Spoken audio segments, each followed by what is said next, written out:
आज आपण मायक्रोसॉफ्ट लर्नच्या एका मॉड्यूलचा वापर करून Azure स्टोरेज समजून घेणार आहोत. हो, आणि ज्यांना याबद्दल काहीही माहिती नाही त्यांच्यासाठी हे अगदी सुरुवातीपासून सुरू करूया.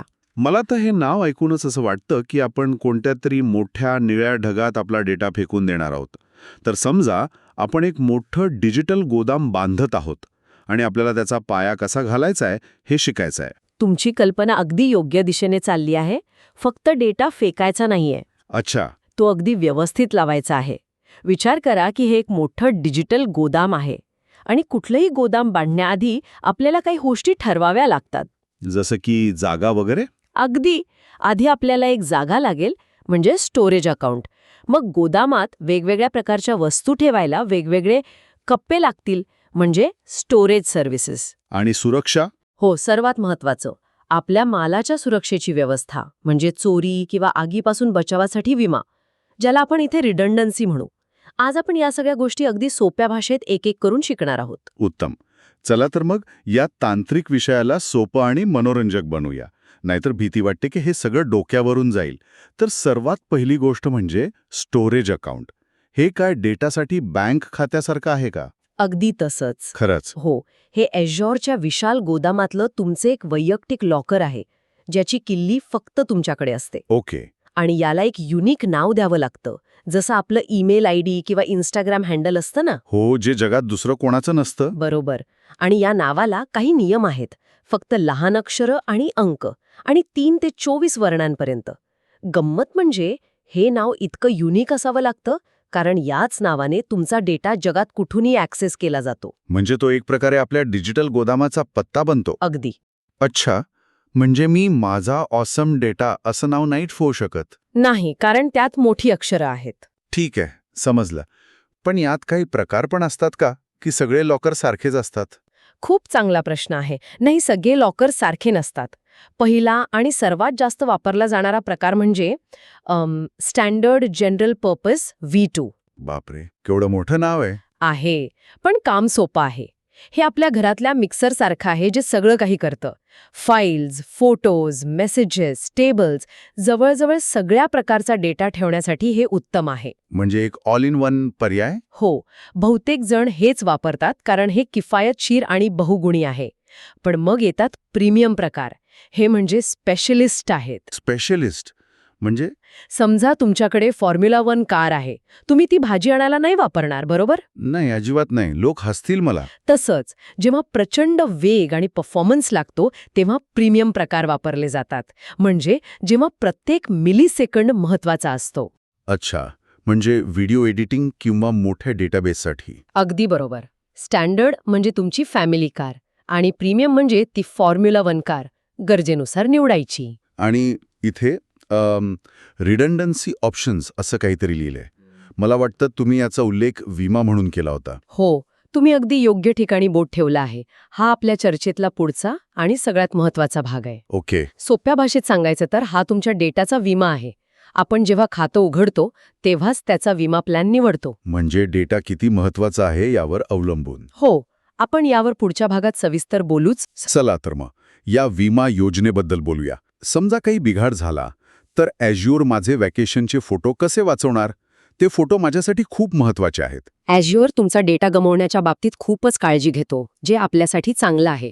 तो नेहमी तुमच्या डेटाच्या कमीत कमी 3 प्रती म्हणजे कॉपीज बनवतो. 3 प्रती? हो, 3. विचार करा, तुम्ही एखादी छान गोष्ट लिहिली तर तुम्ही फक्त एकच कॉपी ठेवाल का? नाही ना, मी ती लॅपटॉप, पेनड्राईव्ह आणि स्वतःला ईमेल करून ठेवेन. Azure हेच करतो, पण खूप हायटेक पद्धतीने आणि आपोआप. याचे 2 मुख्य स्तर आहेत. पहिला आहे प्रायमरी रिजन रिडंडन्सी. म्हणजे एकाच भौगोलिक क्षेत्रातली सुरक्षा.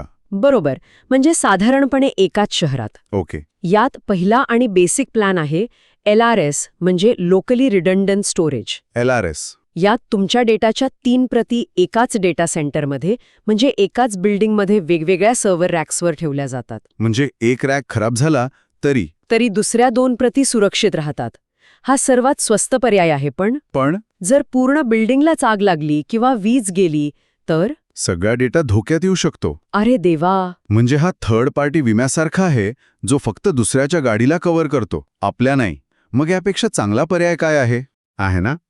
दुसरा पर्याय आहे ZRS, म्हणजे झोन रिडंडंट स्टोरेज. ZRS. हा, थोडा स्मार्ट वाटतोय नावावरून. आहेच. यात तुमच्या डेटाच्या 3 प्रती एकाच शहरातील 3 वेगवेगळ्या बिल्डिंगमध्ये ठेवल्या जातात, म्हणजे अवेलेबिलिटी झोन्समध्ये. 3 वेगवेगळ्या बिल्डिंग. हो, आणि प्रत्येक बिल्डिंगमध्ये स्वतःची पॉवर, कूलिंग आणि नेटवर्किंग व्यवस्था असते.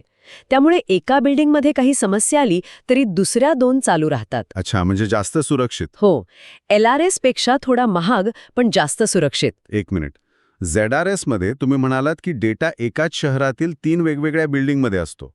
पण मुंबईसारख्या शहरात जर मोठी पूरस्थिती निर्माण झाली तर? तर 3ही डेटा सेंटर्स एकाच वेळी प्रभावित होऊ शकतात. हो, मग हे प्रत्यक्षात किती सुरक्षित आहे? आता तुम्ही एका खऱ्या इंजिनियरसारखा विचार करत आहात आणि तुमचा मुद्दा अगदी बरोबर आहे. म्हणूनच एजॉरकडे पुढचा स्तर आहे, सेकंडरी रिजन रिडंडन्सी. म्हणजे दुसऱ्या शहरात? अगदी. यासाठी Azure तुमच्या डेटाच्या प्रती शेकडो मैल दूर दुसऱ्या शहरात ठेवतो. यात पहिला पर्याय आहे GRS, म्हणजे जिओ रिडंडंट स्टोरेज. GRS. यात तुमच्या डेटाच्या 3 प्रती मुंबईतल्या एका बिल्डिंगमध्ये ठेवल्या जातात आणि मग त्यांची एक प्रत चेन्नईसारख्या दुसऱ्या शहरात कॉपी केली जाते. वा, म्हणजे माझा डेटा आता भूकंपप्रूफ पण झाला. आणि मग येतो GZRS, म्हणजे Jio zone redundant storage. GZRS. हे तर अजूनच मोठं नाव आहे. हा तर सुपर डिलक्स प्लॅन आहे. यात ZRS आणि GRS दोन्ही एकत्र येतात, म्हणजे तुमच्या डेटाच्या 3 प्रती मुंबईतल्या 3 वेगवेगळ्या बिल्डिंगमध्ये. म्हणजे ZRS. हो, आणि मग त्याची एक प्रत चेन्नईमध्ये. याला म्हणतात बंपर विमा. बंपर विमा. पण गंमत म्हणजे अनेक कंपन्या इथेच चूक करतात. त्यांना वाटतं की सर्वोत्तम पर्याय निवडला म्हणजे काम झालं. पण ते गरजेपेक्षा जास्त पैसे खर्च करत असतात. खरी हुशारी आपल्या ॲप्लिकेशनच्या खऱ्या गरजेनुसार आणि बजेटनुसार निवड करण्यात आहे. प्रत्येक ॲपला बंपर विमा लागत नाही. हा खूप महत्वाचा मुद्दा आहे. पण एक प्रश्न आहे. समजा मी GRS निवडलं, तर मी चेन्नईमधला डेटा माझ्या रोजच्या कामासाठी वापरू शकतो का? नाही. की तो फक्त आणीबाणीच्या वेळी काच फोडा असा प्रकार आहे? तुम्ही बरोबर ओळखलं.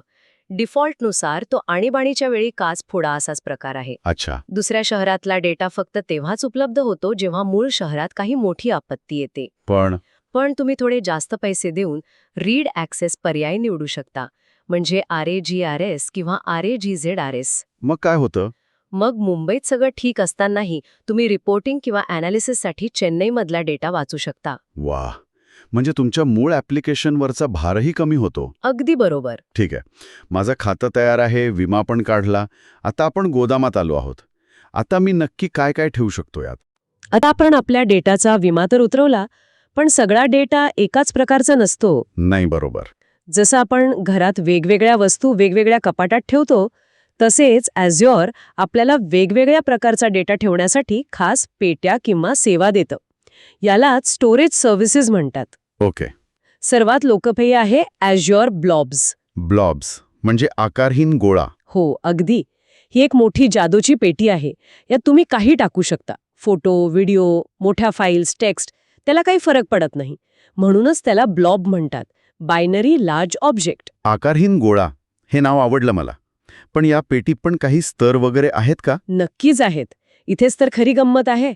ह्याच ब्लॉब स्टोरेजमध्ये डेटा ठेवण्याचे 4 स्तर आहेत, जे तुमच्या गरजेनुसार आणि बजेटनुसार निवडता येतात. 4 स्तर? हो. पहिला आहे हॉट ॲक्सेस टियर. हॉट नावावरूनच कळतंय. रोज लागणाऱ्या वस्तू, जसं तुमचा कॉफीचा मग, ज्या फाईल्स तुम्ही सतत वापरता त्या इथे ठेवल्या जातात. म्हणजे ज्या वेबसाईटवरचे फोटो वापरकर्ते सतत पाहत असतात ते हॉटमध्ये ठेवले पाहिजेत, बरोबर? अगदी बरोबर. दुसरा आहे कूल टियर. कूल. महिन्यातून एकदा लागणाऱ्या वस्तू, जसं की पार्टी डेकोरेशन किंवा ग्राहकांची जुनी इनव्हॉइसेस. हा डेटा कमीत कमी 30 दिवस ठेवावा लागतो. अच्छा. मग तिसरा? तिसरा आहे कोल्ड टियर. वर्षातून एकदा लागणाऱ्या वस्तू, जसं की जुने टॅक्सचे कागदपत्र. हा डेटा कमीत कमी 90 दिवस ठेवावा लागतो. आणि शेवटचा आहे आर्काइव्ह टियर.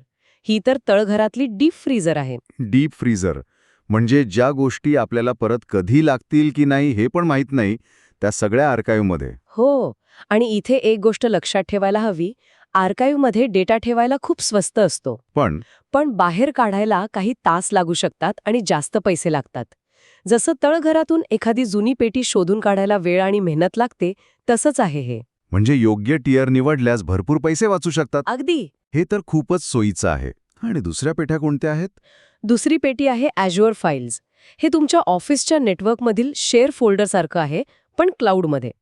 जसं आपल्या कॉम्प्युटरवर माय डॉक्युमेंट्स फोल्डर असतं तसंच. बरोबर. मग आहे Azure क्यूज. सुपरमार्केटमधला चेकआउट काउंटर आठवतोय? हो, तिथे रांग असते. तसंच ग्राहक म्हणजे मेसेज रांगेत उभे राहतात आणि कॅशियर म्हणजे ॲप्लिकेशन एकामागून एक त्यांचं काम करतो. ओके, कामाची रांग लावण्यासाठी. हो. मग आहे Azure डिस्क्स, जे सोपं आहे. तुमच्या व्हर्च्युअल मशीनसाठी VM, एक व्हर्च्युअल हार्ड ड्राईव्ह. आणि शेवटी आहे Azure टेबल्स. टेबल्स. हो, ही एक प्रचंड मोठी आणि लवचिक एक्सेल शीट समजा. हा एक नो SQL डेटा स्टोअर आहे. हे सगळं छान आहे. माझा डिजिटल गोदाम आता तयार आहे, पण माझा सगळा डेटा तर माझ्या जुन्या सर्व्हरवर आहे. तो या नवीन गोदामात कसा आणायचा? त्यासाठी काही प्रोफेशनल मूव्हर्स अँड पॅकर्स आहेत का? नक्कीच आहेत. यासाठी 2 मुख्य मार्ग आहेत. एकतर मोठी घर शिफ्टी करणे किंवा फक्त काही खोकी घेऊन जाणे. मोठी घर शिफ्टी. हो, म्हणजे तुमचे पूर्ण सर्व्हर, डेटाबेस, ॲप्लिकेशन्स क्लाउडवर न्यायचे असतील तर त्यासाठी Azure मायग्रेट नावाची सेवा आहे. म्हणजे ही तुमची प्रोफेशनल मूव्हिंग कंपनी आहे. अगदी. ती तुमच्या सगळ्या सामानाची पाहणी करते, त्यात काही अडचणी आहेत का ते तपासते आणि ते हलवण्याचा सर्वोत्तम मार्ग ठरवते. पण समजा माझ्याकडे खूप जास्त डेटा आहे आणि माझं इंटरनेट कनेक्शन कासवाच्या गतीने चालतं. मग काय करणार? अपलोड करायला तर महिने लागतील. हो ना? याच समस्येवर एक भन्नाट उपाय आहे Azure data box. Data box. हो, या सेवेमध्ये मायक्रोसॉफ्ट तुम्हाला अक्षरशः एक सुरक्षित, मजबूत हार्ड ड्राईव्ह कुरिअरने पाठवते. तुम्ही त्यात तुमचा डेटा भरा, परत पाठवा. आणि ते अपलोड करतील. हो, ते तुमच्यासाठी तो त्यांच्या डेटा सेंटरमध्ये सुरक्षितपणे अपलोड करतील. हे म्हणजे कारने सामान नेण्याऐवजी मोठा ट्रक भाड्याने घेण्यासारखं आहे. थांबा, म्हणजे मायक्रोसॉफ्ट खरंच एक हार्ड ड्राईव्ह कुरिअरने पाठवतं? मला वाटलं होतं की क्लाउड म्हणजे सगळं काही फक्त इंटरनेटवर चालतं. नाही, असंही होतं. हे तर खूपच भौतिक म्हणजे फिजिकल वाटतंय. याच्या सुरक्षेची काळजी कशी घेतली जाते? कोणीही तो बॉक्स मध्येच उघडून पाहू शकत नाही का? हा एक अतिशय महत्त्वाचा प्रश्न आहे. तो डेटा बॉक्स खूप सुरक्षित असतो. तो टॅम्पर प्रूफ असतो आणि त्यातला डेटा 256 बिट AES एन्क्रिप्शनने सुरक्षित केलेला असतो. अच्छा, म्हणजे किल्लीशिवाय तो उघडता येत नाही. बरोबर.